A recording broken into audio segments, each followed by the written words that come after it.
আকাশবাণী কলকাতা। স্থানীয় সংবাদ পড়ছে ধৃতি সেন শর্মা। লোকসভা ভোটের জন্য রাজ্যে এবছর মোট ৮০,৪৫৩টি বুথ খোলা হচ্ছে।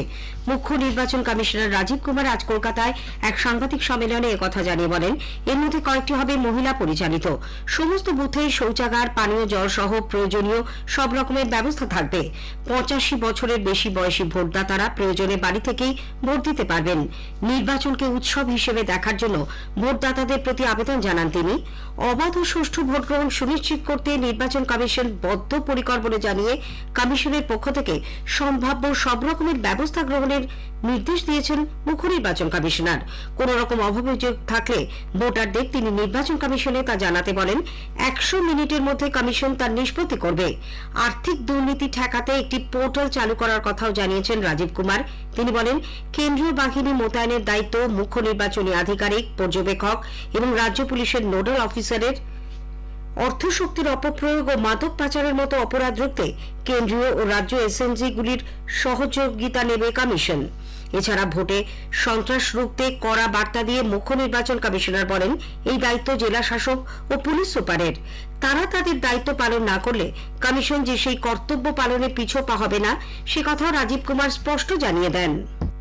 अपने नीचे जितनी भी हायरार्कीज है, चाहे वो एसएचओज हो, चाहे वो पुलिस की हो, चाहे वो रेवेन्यू की हो, ये डिस्ट्रिक्ट मजिस्ट्रेट्स और एसपीज की जिम्मेदारी है कि उनको कंट्रोल करें, उनको लेवल प्लेइंग फील्ड एस्टेब्लिश करने में इंश्योर करें।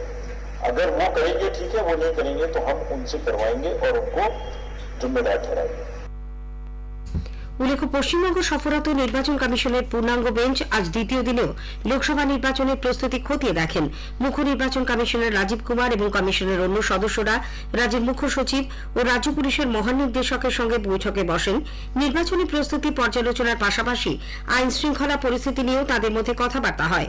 সীমান্তরক্ষী বাহিনী, বিএসএফ, সশস্ত্র সীমা বল, এসএসবি, রেলরক্ষী বাহিনী, আরপিএফ এবং আয়কর ও ডাক বিভাগের নোডাল এজেন্সির সঙ্গেও কমিশন পৃথক বৈঠকে মিলিত হয়।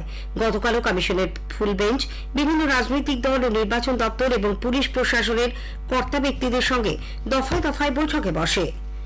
জনসাধারণকে তাদের লোকসভা কেন্দ্রের বিশদ তথ্য এবং সেই এলাকায় চালু থাকা বিভিন্ন কেন্দ্রীয় সরকারি প্রকল্প ও উন্নয়ন সম্পর্কে অবহিত করতে আকাশবাণী কলকাতার সংবাদ বিভাগ শুরু করেছে বিশেষ অনুষ্ঠান ভারত বিকাশ ডায়েরি। প্রতিদিন রাত ৮টা ৫০ গীতাঞ্জলি প্রচার তরঙ্গে শুনুন ১০ মিনিটের এই অনুষ্ঠান। আমাদের সোশ্যাল মিডিয়াতেও অনুষ্ঠানটি সরাসরি শোনা যাচ্ছে। আজকের প্রতিবেদনে থাকছে বহরমপুর এবং জঙ্গিপুর লোকসভা কেন্দ্র। লোকসভা নির্বাচনে বামেদের সঙ্গে জোট আলোচনার মধ্যেই মুর্শিদাবাদের ৩টি কেন্দ্রের জন্য দলের ৭ জন সম্ভাব্য প্রার্থীর নাম স্থির করা হয়েছে। এদের মধ্যে বহরমপুর কেন্দ্রের জন্য শুধুমাত্র প্রদেশ কংগ্রেস সভাপতি অধীর রঞ্জন চৌধুরীর নাম জমা পড়েছে। তবে জঙ্গিপুর ও মুর্শিদাবাদের নিয়ম অনুসারে ৩টি করে নাম জমা পড়েছে। এর মধ্যে জঙ্গিপুরে আছেন জেলা পরিষদের বিরোধী দলনেতা আসিফ ইকবাল, সুদীপ তৃণমূল কংগ্রেস বিধায়ক ইমানি বিশ্বাসের দাদা শাহজাহান বিশ্বাস এবং হাসানুজ্জামান বাপ্পা। এছাড়া মুর্শিদাবাদ কেন্দ্রের জন্য প্রাক্তন জেলা পরিষদ সভাধিপতি মোশাররফ হোসেন, মর্তুজা হোসেন ও নিজামুদ্দিন শেখের নাম রাজ্যের পর্যবেক্ষক গোলাম আহমেদ মীরের কাছে পাঠানো হয়েছে। লোকসভা ভোটের আগে মুর্শিদাবাদের সীমান্তবর্তী এলাকাগুলি থেকে আগ্নেয়াস্ত্র, বোমা ও গোলাবারুদ নির্মূল করতে প্রত্যেকটি থানা এলাকায় পুলিশ তল্লাশি শুরু করেছে। স্থানীয় দুষ্কৃতীদের চিহ্নিত করে তাদের বাড়িতে অভিযান চালিয়ে বেশ কিছু বন্দুক, গুলি, পিস্তল ও বোমা তৈরির মশলা উদ্ধার হয়েছে। এমনকি যাদের নামে থানায় পুরনো অভিযোগ আছে বা জামিনে মুক্ত এমন ব্যক্তিদের ওপরেও নজরদারি চালানো হচ্ছে। ভোটের আগে বীরভূমের মারগ্রাম থানার বিষ্ণুপুর পঞ্চায়েতের বসোয়া গ্রামের বিভিন্ন এলাকায় কেন্দ্রীয় বাহিনী রুটমার্চ শুরু করেছে। মারগ্রাম থানার পুলিশও গ্রামগুলিতে টহলদারি চালাচ্ছে। সন্দেহজনক কোনো ব্যক্তি বা বস্তু দেখতে পেলে অবিলম্বে নিরাপত্তা বাহিনীর হেল্পলাইন নম্বরে ফোন করে জানাতে বলা হয়েছে গ্রামবাসীদের।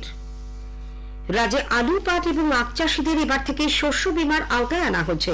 মুখ্যমন্ত্রী মমতা ব্যানার্জি আজ মেদিনীপুর শহরের কলেজিয়েট ময়দানে এক প্রশাসনিক সভায় একথা ঘোষণা করেন। এখন থেকে আলু, পাট এবং যারা মৎস্য চাষ করেন, বিশেষ করে আলু, পাট এবং আখ যারা চাষ করেন, তাদের শস্য বীমার টাকাও দিতে হবে না। এই টাকাটা কৃষক বন্ধুদের যেমন আমরা রাজ্য সরকার থেকে দিই, তাদেরও এখন থেকে আমরা দেব। সুতরাং এটা পেলে আপনাদের অনেকের সুবিধে হবে।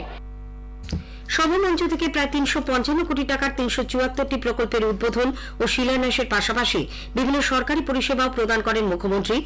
আনন্দপুর, কেশিয়ারি ও কেশপুর প্রাথমিক স্বাস্থ্যকেন্দ্র 60 শয্যা বিশিষ্ট করা হবে বলে জেলার জন্য বিভিন্ন উন্নয়নমূলক প্রকল্পের খতিয়ান তুলে ধরেন মমতা। জাল নথি ও ভুয়ো বংশ পরিচয় দিয়ে জাতিগত শংসাপত্র গ্রহণের অভিযোগ প্রমাণিত হওয়ায় মুর্শিদাবাদের ফারাক্কার বাহাদুরপুর গ্রাম পঞ্চায়েতের তৃণমূল কংগ্রেস প্রধান কুসুম সাহার সদস্য পদ খারিজ করা হচ্ছে। জঙ্গিপুরের মহকুমা শাসক শুক্রবার এক নির্দেশ জারি করে তার জাতিগত শংসাপত্র বাতিল করে দেন। বীরভূমের লাভপুরের হাতিয়া অঞ্চলের অমৃতবাদ এলাকা থেকে হাবিব শেখ নামে এক দুষ্কৃতীকে গ্রেপ্তার করেছে পুলিশ। তার কাছ থেকে বাজেয়াপ্ত হয়েছে একটি পাইপ গান ও 1 রাউন্ড গুলি। নদিয়ার চাকদা পুরসভার 15 নম্বর ওয়ার্ডে বোমা ফেটে এক শ্রমিক আহত হয়েছেন। তার বাড়ি চুয়াডাঙ্গা এলাকায়। আহতকে প্রথমে স্থানীয় হাসপাতালে নিয়ে যাওয়া হয়, পরে ভর্তি করা হয়েছে কল্যাণীর জেএনএম হাসপাতালে। স্থানীয় সংবাদ শেষ হলো।